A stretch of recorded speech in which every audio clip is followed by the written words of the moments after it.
여러분 안녕하십니까? 라디오 전망대 이용선입니다.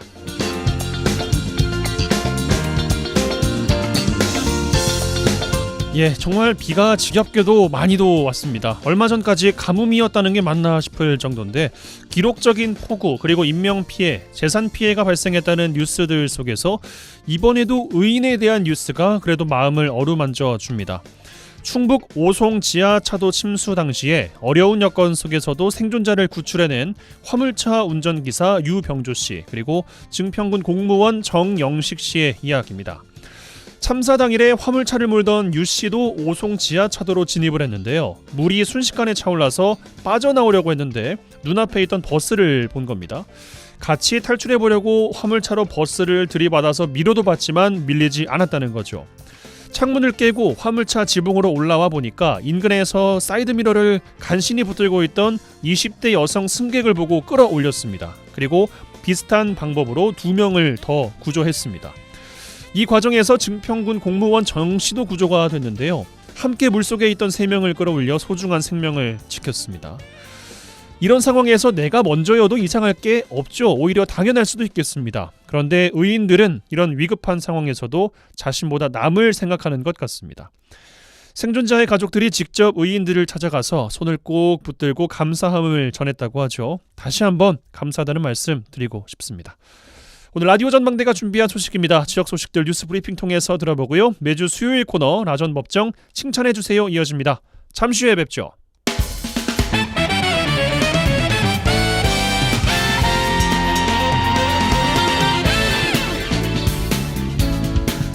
네, 7월 19일 수요일입니다. 라디오 전망대 시작합니다. 먼저 우리 지역 뉴스 정리해보죠. 뉴스 브리핑 GBS 뉴스의 차범준 편집장과 함께합니다. 전화 연결돼 있어요. 안녕하십니까? 네, 안녕하세요. 네, 자 광양에서 시작합니다. 광양 지역 3분기 기업 경기가 2분기보다는 다소 나아지겠지만 민간 소비, 설비 투자, 건설 투자 등의 약세로 인해서 여전히 불황이 지속될 것이다. 이런 전망이 나오고 있네요. 네, 광양시와 포스코 광양제철소의 지역 상생 협의가 지지부진하고 또 관내 일부 사업장 노조의 파업과 직장 폐쇄 조치 등 이 노사 갈등이 심화되고 있는 가운데 광양시 관내 기업체들의 올 후반기 기업 경기 전망이 악화될 것이라는 부정적인 전망이 나왔습니다. 최근 광양상공회의소가 지역의 기업 100여 곳을 대상으로 2023년 3, 4분기 기업 경기 전망 조사를 진행한 결과 기업 경기 전망 지수 BSI가 90으로 집계됐습니다. 광양시 기업체들의 기업 경기 전망 지수 BSI 90은 지난 2분기 79.6에 비해 10.4포인트 상승했지만 7분기 연속 BSI가 100 이하를 기록함으로써 광양 지역 제조업체들의 불황이 지속될 것으로 예상되고 있습니다. 기업 경기 전망 지수 BSI는 이 기업들의 현장 체감 경기를 수치화한 것으로 0에서 200 사이로 표시되고 100을 넘기면 이번 분기 경기가 전 분기에 비해 호전될 것으로 예상하는 기업이 더 많음을 의미하고 100 미만이면 반대로 악화될 것으로 예상하는 것을 의미합니다. 7분기 연속 기업 경기 전망 지수가 100 이하로 나왔다는 것은 지역 기업들의 체감 경기 지수가 오랫동안 침체기를 겪고 있다 이런 뜻 같습니다. 지역 기업들의 영업이익 달성에 대한 예측도 비관적 전망 나온 걸로 알고 있습니다. 네, 광양시에 소재한 제조업체들은 2023년 상반기 실적 영업이익 전망에 대해서도 올해 계획한 목표치를 달성할 수 있을 것이라는 전망은 전체 응답 회사의 30%에 불과했고 목표치 10% 이내를 초과 달성한 부분이 8%를 합해 38%에 불과했습니다. 목표치의 10% 이내의 미달이 56%, 목표치를 크게 미달한다가 6%로 나왔는데 결국 전체 회사 중 62%는 영업이익 목표치를 달성하지 못할 것으로 전망했습니다. 광양 지역 기업체들은 경영 실적의 가장 큰 국내외 요인으로 내수시장 경기가 46%, 원자재 가격이 24%, 수출 시장 경기가 14%, 기타가 10%, 고금리 상황이 6% 순으로 응답했습니다. 하반기 실적에 부정적 영향을 크게 미칠 것으로 우려되는 대내외 리스크를 묻는 질문에는 고물가와 원자재가의 상승이 27%, 내수 소비 둔화가 18%, 고환율 상황 지속이 12%, 고금리 상황 지속이 12%, 수출 부진 지속이 11%, 환경과 안전 이슈가 8%, 노사 갈등 6%, 원부자재 수급 차질 2% 등으로 나왔습니다.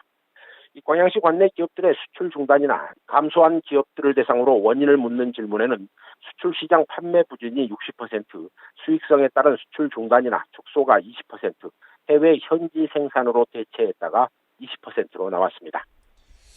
예, 기업의 실적에 긍정적인 영향을 주는 요인보다 부정적인 영향을 주는 항목이 많다는 점에서 올 후반기 기업체들의 경영이 쉽지가 않아 보입니다. 예.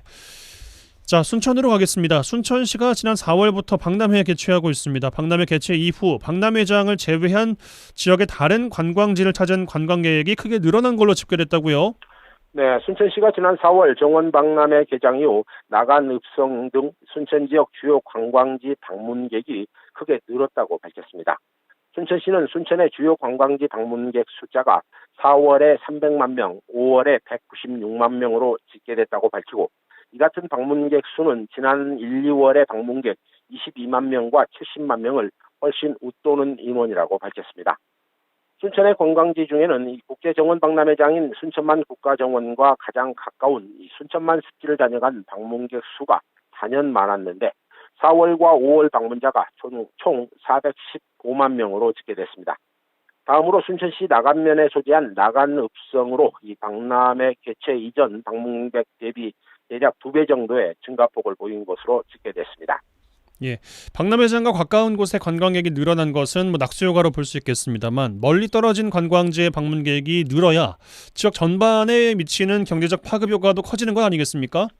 네, 순천시는 박람회장과 멀리 떨어진 송광면에 소재한 이 고인돌 공원의 경우도 평소 400에서 800명 수준의 방문객이 4월부터 2,000명을 기록할 정도로 늘었고 국가정원 인근에 있는 순천만 자벌리의 경우 평균 2,500명의 관람객이 4월에는 6,700명, 5월에는 9,900명으로 크게 증가했다고 집계했습니다.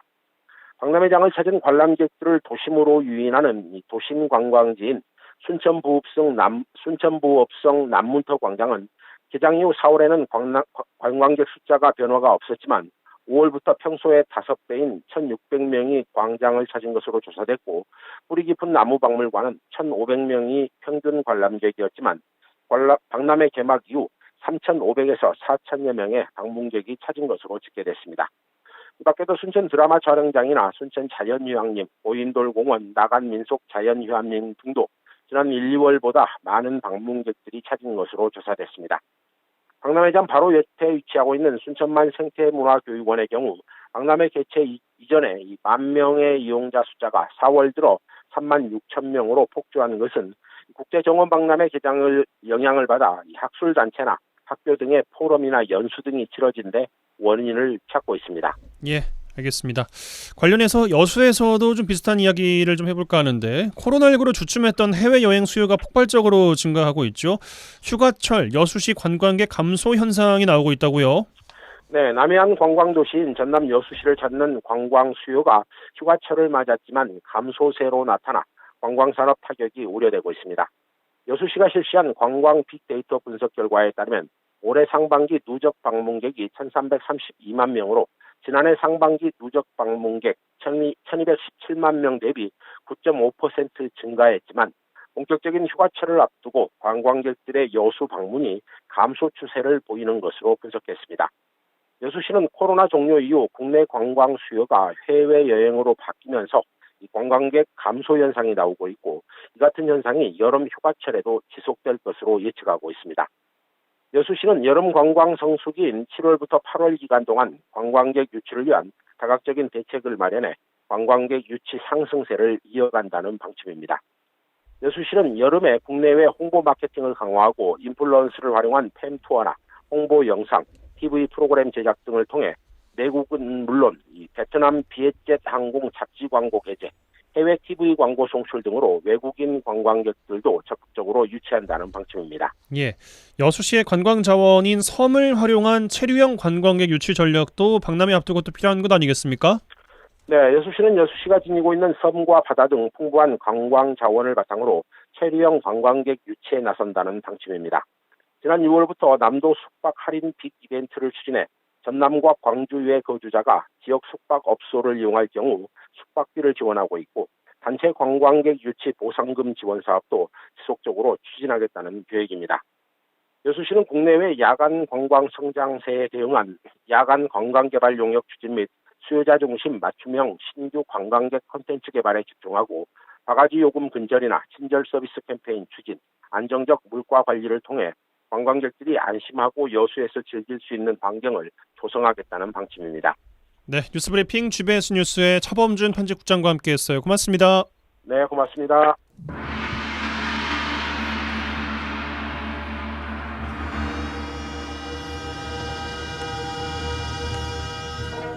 라전 법정.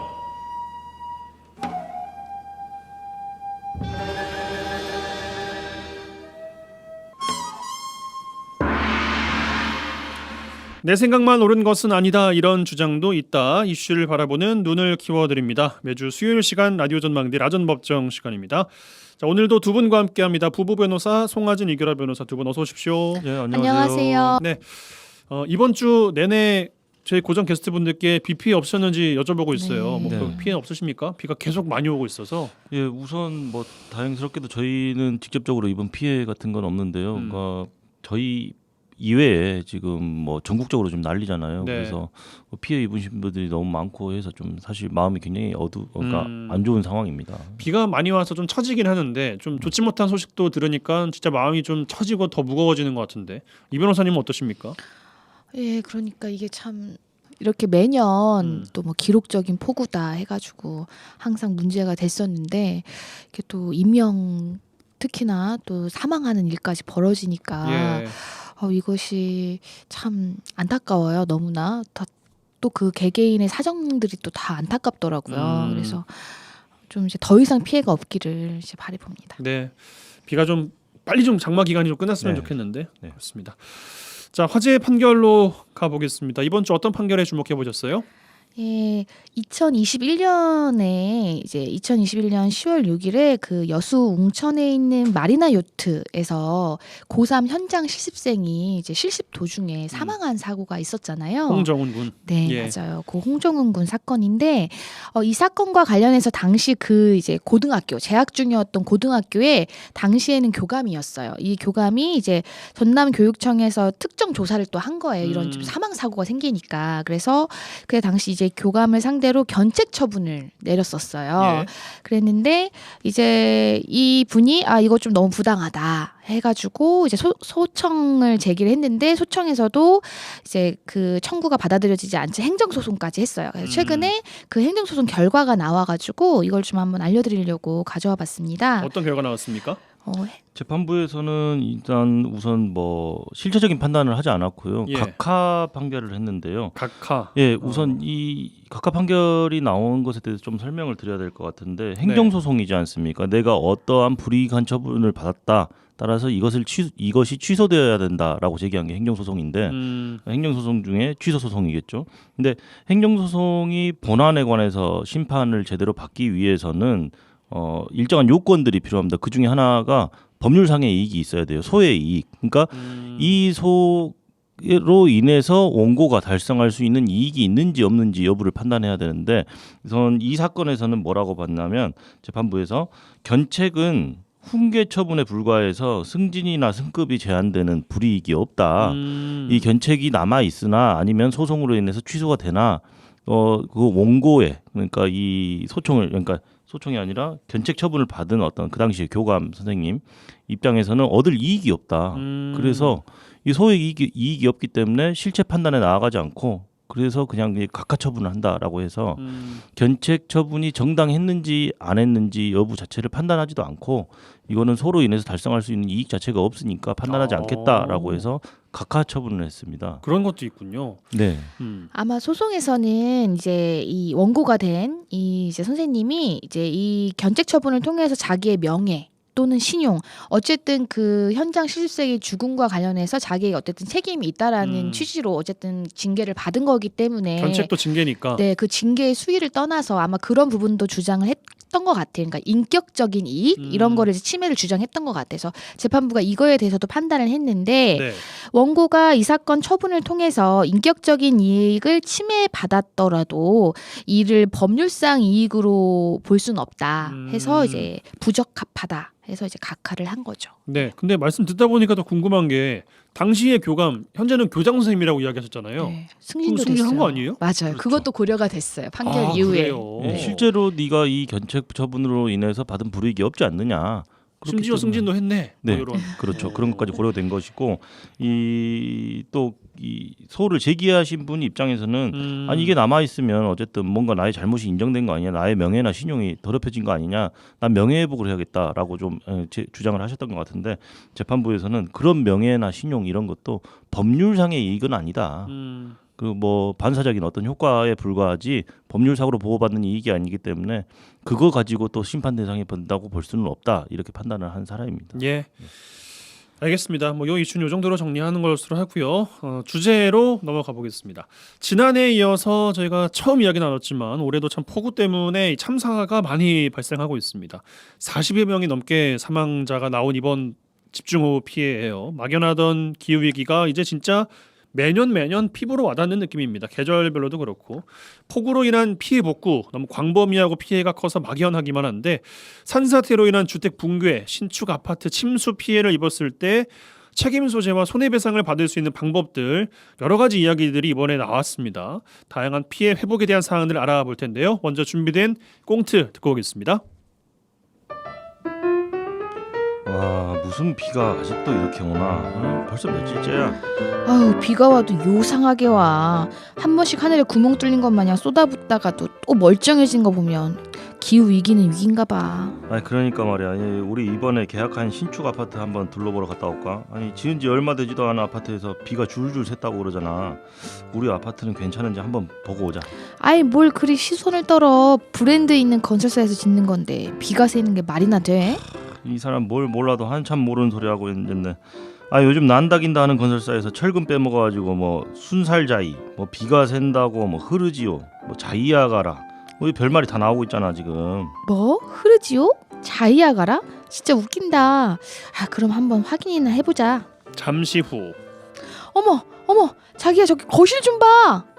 네, 이럴 줄 알았다니까. 여기가 거실 바닥 맞냐? 뭐 아주 워터파크구만. 뭐 흐르지요 자이아가라는 뭐 저리 가난해. 이걸 7억 주고 산 내가 바보지 바보. 네. 여기까지. 요즘에 이 건설사들을 상대로 이런 이야기들이 좀 많이 나오고 있어요. 그리고 실제로도 뭐 영업이익도 많이 감소할 것이라고 하고 그렇습니다. 여러 가지 이야기들이 나올 것 같습니다. 저희는 잠시 전하는 말씀 광고 듣고 와서 이야기들 풀어드리겠습니다. MBC 라디오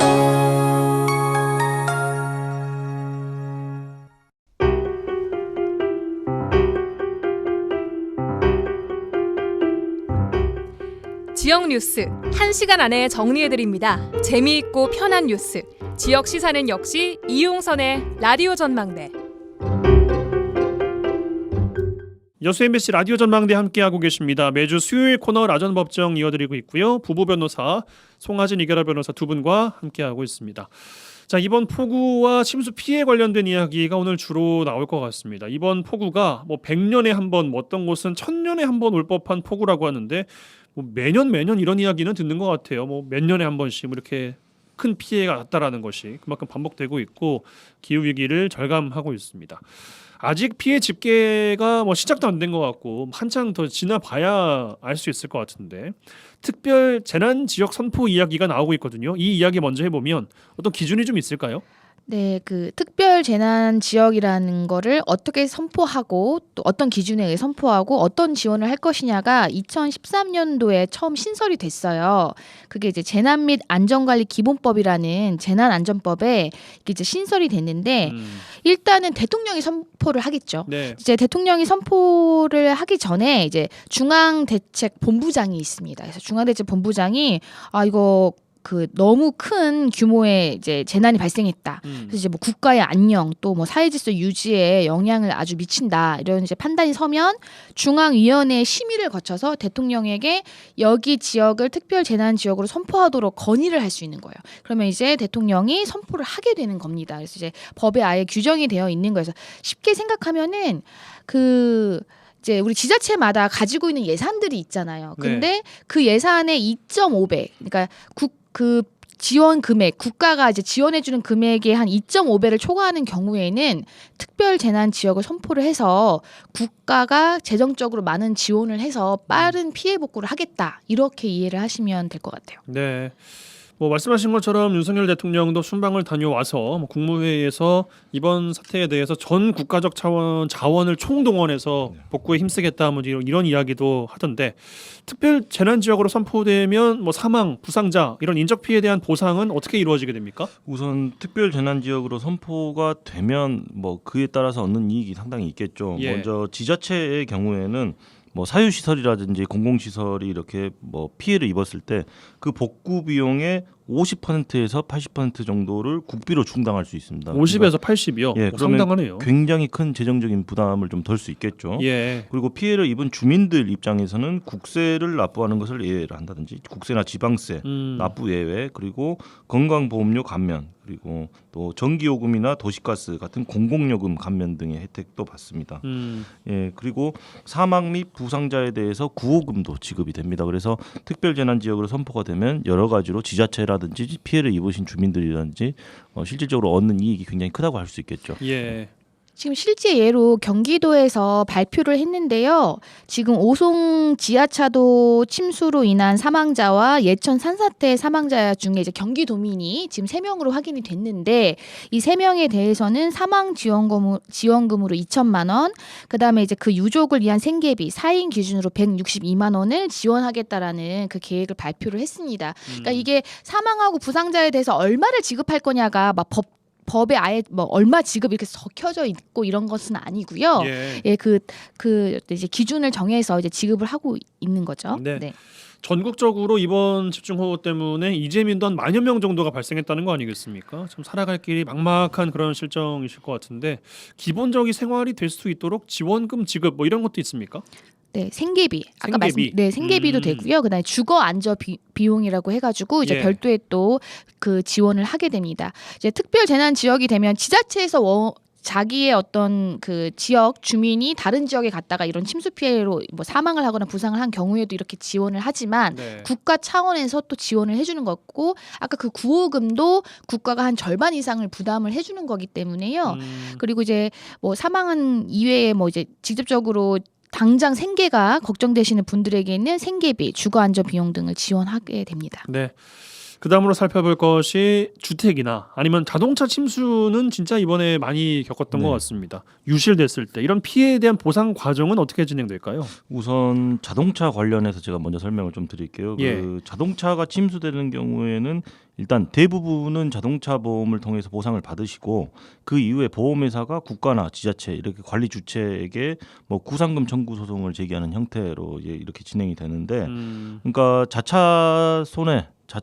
자기 차량 손해 담보라는 그 자차 손해라는 것을 아예 그 보험 들 때 들어놓으면은 당연히 보장을 받으실 수 있는데 여기서 좀 주의하실 게 있습니다. 그러니까 자기 차량 손해 담보, 그러니까 자차 보험을 들었다고 하더라도 자차 담보 내에 또 다른 특약이 있습니다. 그러니까 차량 단독 사고 손해 보상 내지는 자차 포괄 담보 뭐 이런 특약들이 좀 들어 있어야만 이걸 받을 수가 있어요. 그러니까 나는 자차 보험을 들어놨으니까 무조건 받을 수 있겠구나 이렇게 생각하시면 안 되고 특약에 해당 내용이 있어야 된다. 그렇습니다. 그러니까 단독 사고도 보상을 한다라는 내용의 특약을 뭐 좀 들었다라든지 이런 것들이 있어야 되는데 기본적으로 그 보험을 가입하실 때 이게 자차를 들면 따라오게끔 돼 있는 그 설계 항목들이 많아요. 근데 네. 이 경우에 따라서는 이게 좀 따로 이렇게 들지 않으면 빠져 있는 경우도 꽤 있기 때문에 보험에 가입하실 때, 그러니까 자동차 보험 매년 갱신하시잖아요.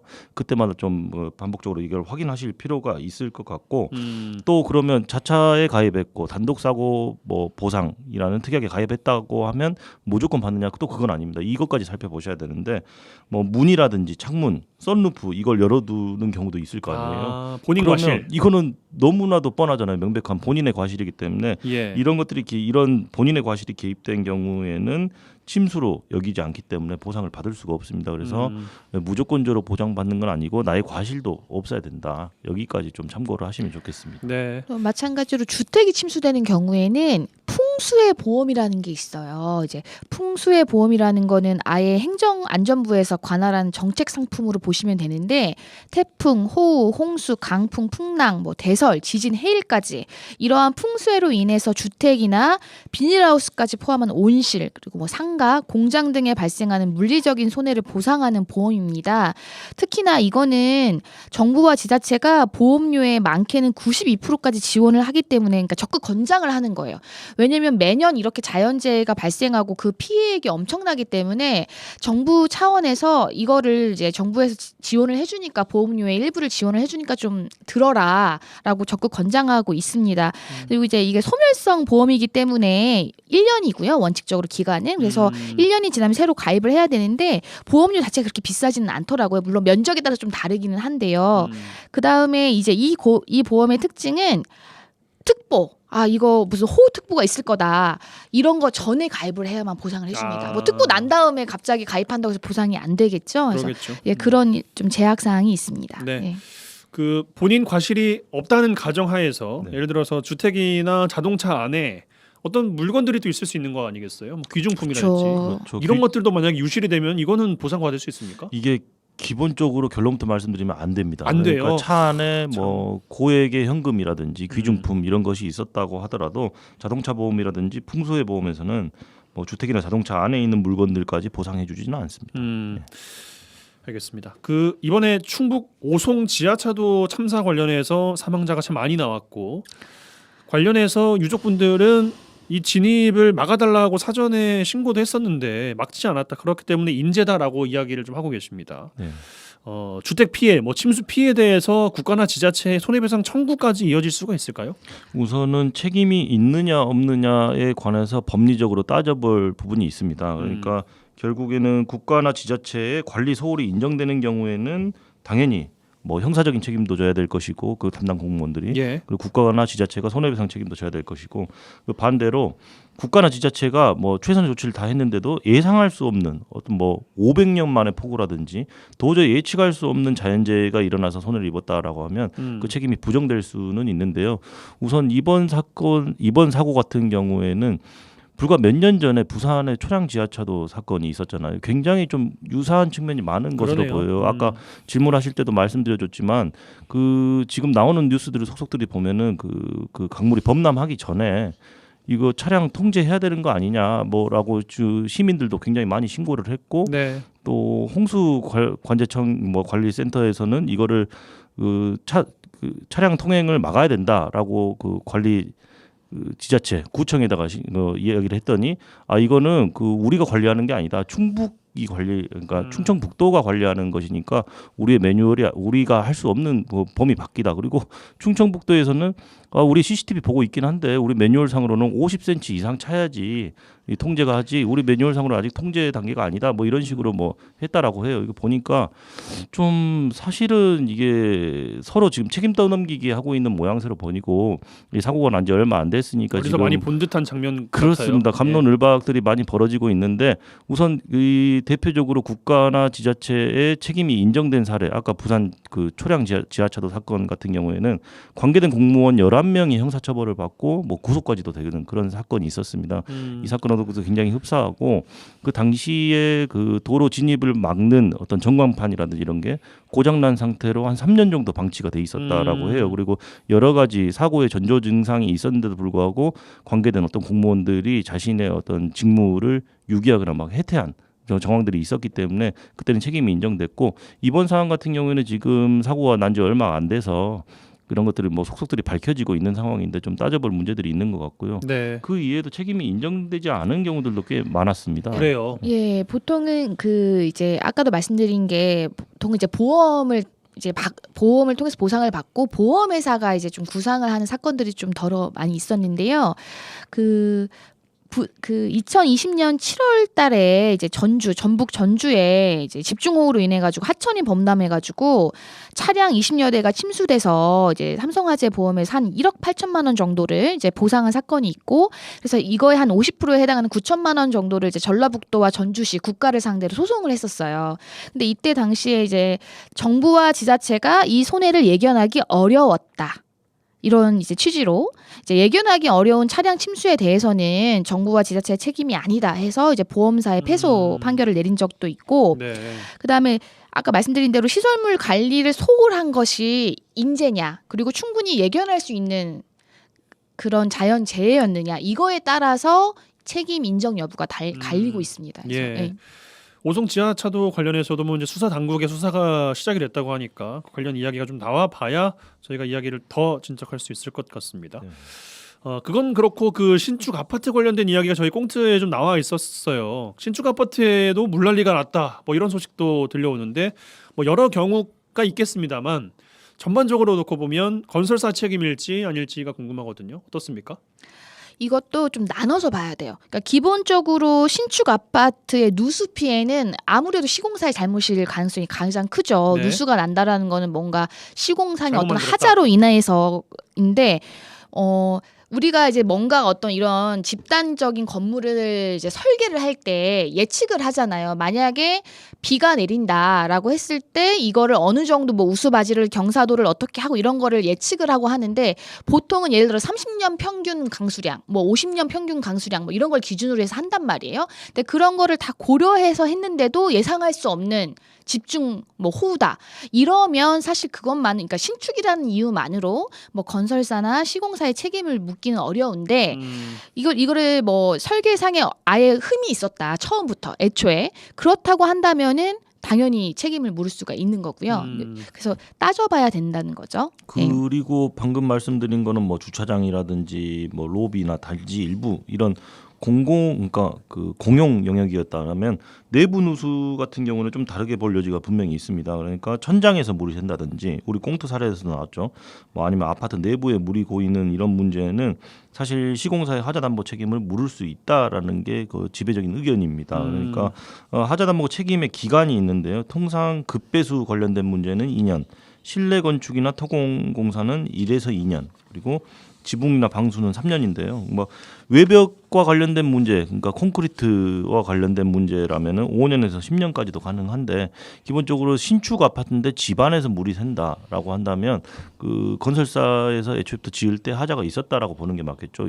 이런 경우에는 건설사 시공사를 상대로 하자담보 책임을 물을 수가 있겠습니다. 네, 연장선에서 이 하자 보수 관련된 부분을 하청을 주는 경우가 많다 그래요. 그리고 하청업체에서도 성실하게 해주지 않아서 갈등이 커지는 경우, 이런 경우로 가면 더 따지기가 좀 어려운 것 아니겠어요? 근데 엄밀한 의미에서 하자 보수를 해줘야 되는 의무가 있는 거는 하청업체는 아니죠. 원청이 그렇죠. 예. 그 이제 하자를 발생시킨 시공사, 건설사가 이러한 입주민들의 하자 보수 요청에 자기들이 응할 의무가 있고요. 근데 이제 이게 제대로 이행되지 않았을 때 당장 살아야 되는 입주민들 입장에서는 뭐 계속 기다릴 수는 없잖아요.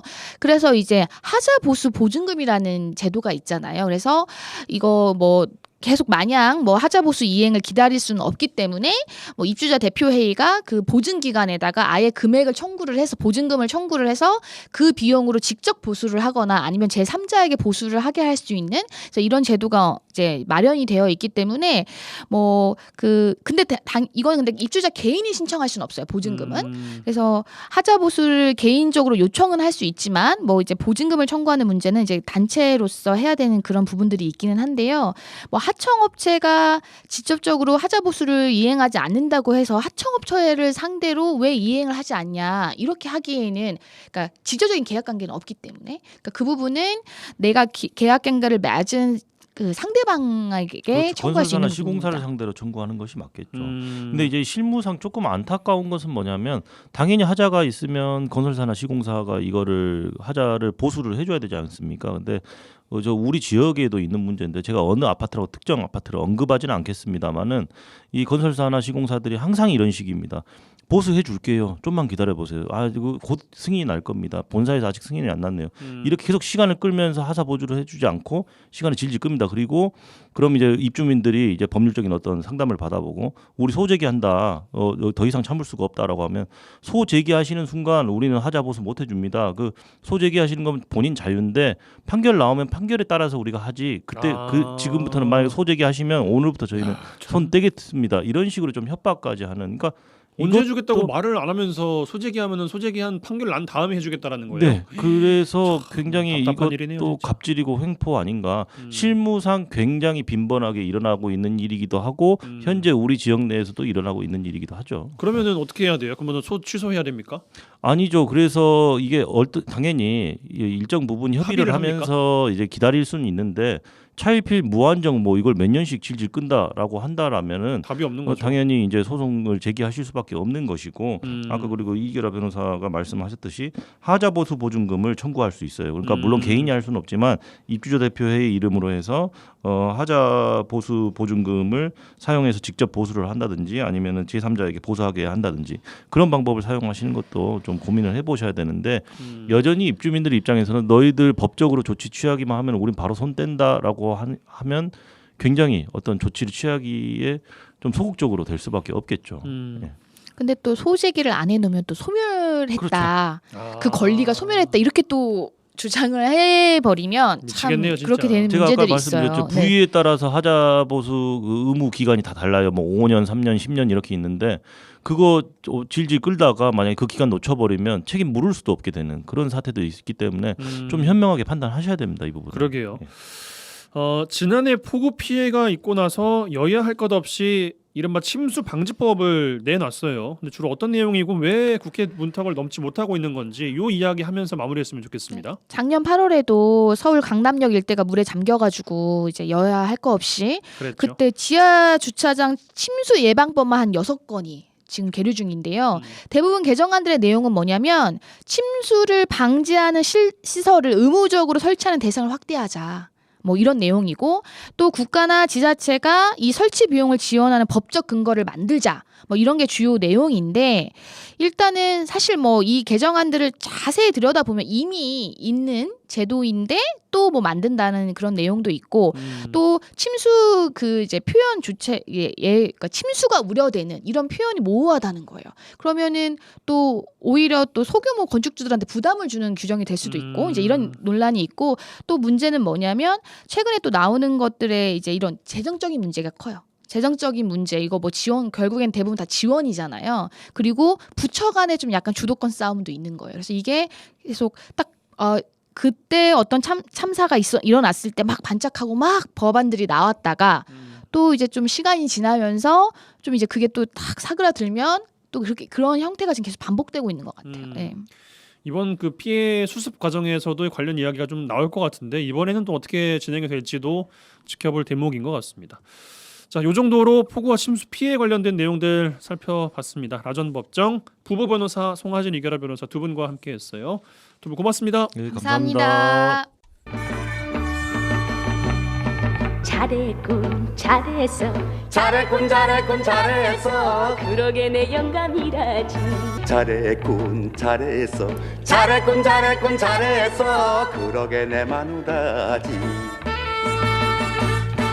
네, 지역의 온기를 불어넣습니다. 라디오 전망대 칭찬 릴레이 캠페인 칭찬해주세요 시간입니다. 이미지 리포터 나와 계세요. 어서 오십시오. 네, 안녕하십니까? 자, 오늘은 어떤 분의 칭찬 이야기 들어볼까요? 네, 누구나 새로운 장소를 찾을 때요. 나를 반겨주는 사람이 있다면 그곳에서 행복이 더욱 오래 남게 되죠. 이 순천만 국제정원 박람회장에는요. 그곳을 찾는 많은 이들에게 행복한 추억을 선물하고 순천을 홍보하고 있는 인류 플래너들이 활동하고 있는데요. 오늘은 돈 안 되는 일이 가장 즐겁다며 봉사의 즐거움으로 하루하루 행복함을 느끼고 있는 윤희정 인류 플래너를 만나봤습니다.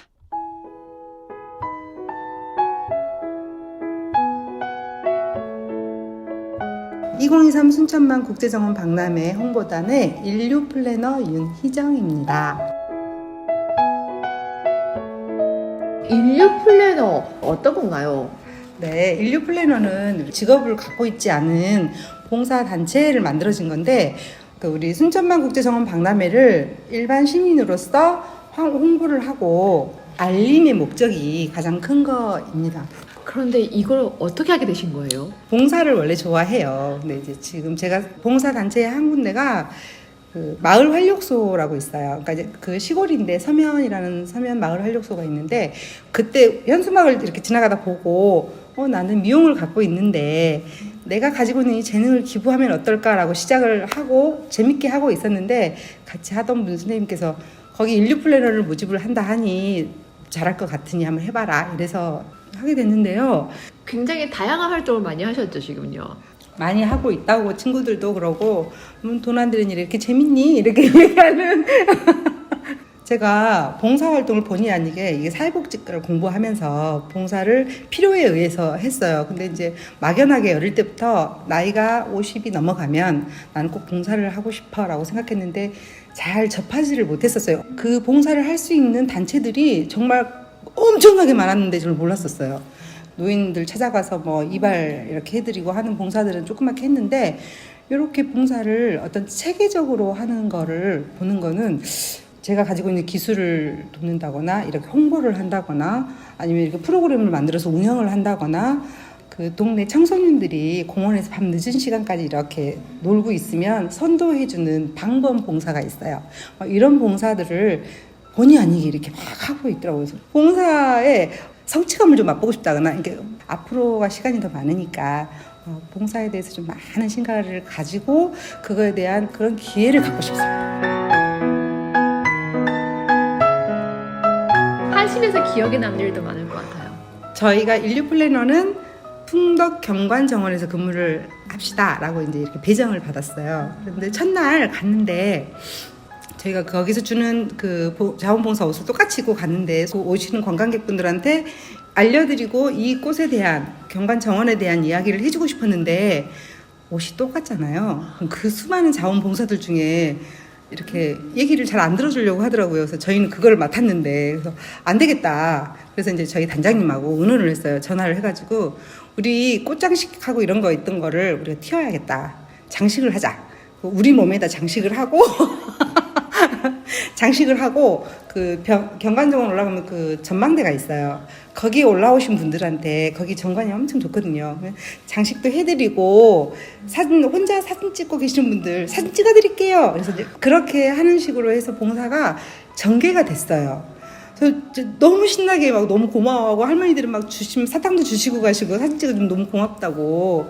이스라엘에서 오셨던 그 노 부부가 계셨는데 여기를 잠깐 한 달 살기 정도로 이렇게 약간 잠깐 한국에를 오셨는데 국제정원 박람회를 오셨대요. 근데 저희가 이거 꽃 화관도 씌워드리고 사진도 찍어드리고 뭐 연출도 이렇게 해드리고 했더니 너무 감사하다고 저희한테 문자 이렇게 그 번역을 해가지고 평생 못 잊을 거라고 너무 감사하다고 해서 저희 막 사진도 찍고 이랬던 기억이 있어요. 근데 그랬던 부분들 때문에 되게 감동적이기도 했고 정말 뿌듯하기도 하고 뭔가 막 하늘을 나는 느낌? 막 이랬습니다. 그래서 되게 기분 좋았습니다. 여성 방범대가 있는데 여기 순천에 방범이 상당히 좀 많아요. 지역별로 이렇게 몇 군데가 있는데 저희는 여성대에 좀 속해 있거든요. 근데 순천만 국제정원 박람회가 그 개장 시간이랑 폐장 시간이 있는데 저희가 폐장 시간 마무리를 같이 도와서 이제 8시부터 10시까지 해서 손님들, 이제 그 관광객들 아직 정리 못 하신 분들, 나가야 되는데 출구를 모르시는 분들, 뭔가 좀 도움이 필요하시는 분들을 좀 길 안내도 좀 해드리고,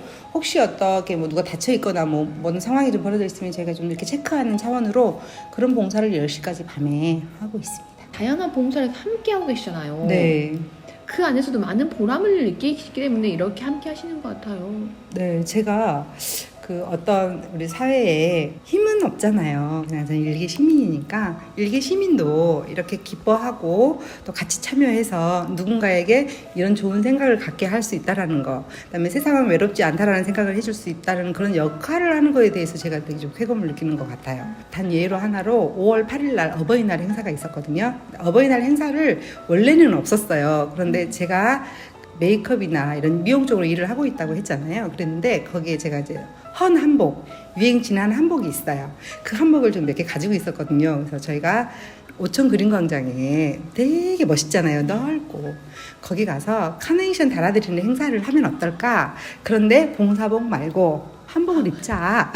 그래가지고 한복을 입고 뭐 여장하고 남장하고 해서 같이 할머니들 꽃 달아드리고 뭐 이렇게 했는데 감동해서 우시는 할머니들도 계셨고 저희가 그 조그맣게 지역 신문에도 좀 살짝 나고 이랬던 게 이렇게 크게 봐주신다고 이렇게 그냥 이렇게 저희끼리 재밌어서 한 일에 이렇게 크게 봐주시고 이렇게 고마워해 주신다고 더 해야 되겠는데 막 이런 생각을 하게 하는 그런 일화들도 좀 있고 그렇습니다. 그런 작은 보람들이 내가 조금 더 봉사를 해야지 또 어떤 봉사를 할까 고민하게 하고 힘이 나게 하는. 그러니까요. 그래서 인정욕구, 나이 먹으면 인정욕구가 는다던데 잘한다 잘한다니까 막 더 잘하고 싶고 그래 그럼 좀 더 뭔가 나은 거 찾아볼게 막 이렇게 하고 있고. 네, 저희 팀 중에 저는 그 중간 어디매쯤밖에 안 되는 것 같아요. 정말 이게 내 정원이다 하는 마음으로 우리 각 멤버들이 다 같이 정말 하나같이 어쩜 그럴까 할 정도로 열정적으로 이 국가정원 박람회는 내가 홍보하리라 이런 마음으로 살고 있는 것 같습니다.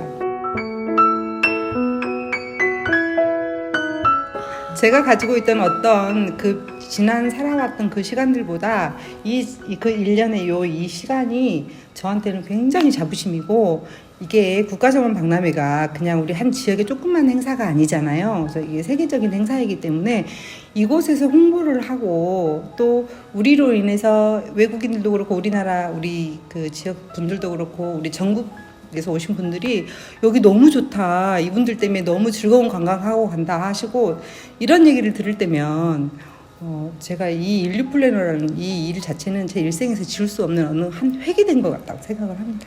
순천하세요란 말을 처음에 이런 말 어때요? 라고 했는데 요즘에는 순천하세요 인사를 이렇게 해요. 근데 이거 너무 좋은 말 같아요. 그래가지고 이 봉사는 선생님 어떤 의미예요? 삶이에요. 지금에 와서는 삶이라고 할 수 있어요. 그 아이들이 다 컸어요. 막내가 이제 대학교거든요. 대학생인데 이제 엄마 손이 아직은 좀 필요하긴 하지만 그래도 스스로 할 수 있는 나이가 되기도 했고 또 저희가 집에 일을 좀 줄이고 집에 있어 봤는데 세상이 나 없이 잘 돌아가는 거에 되게 우울하고 갱년기가 오다 보니까 그냥 우울하게 있는 것보다 밖에 나가서 뭔가를 할 수 있는 일을 그리고 내가 필요로 하는 일이 뭔지를 좀 찾아보게 됐거든요.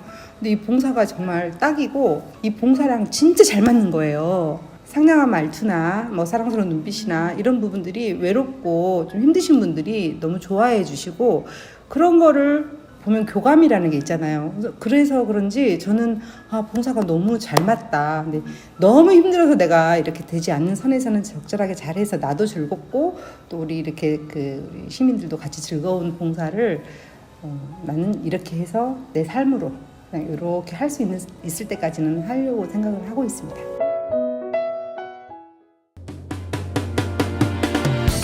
네, 수요일 라디오 전망대 마치겠습니다. 이용선이었습니다.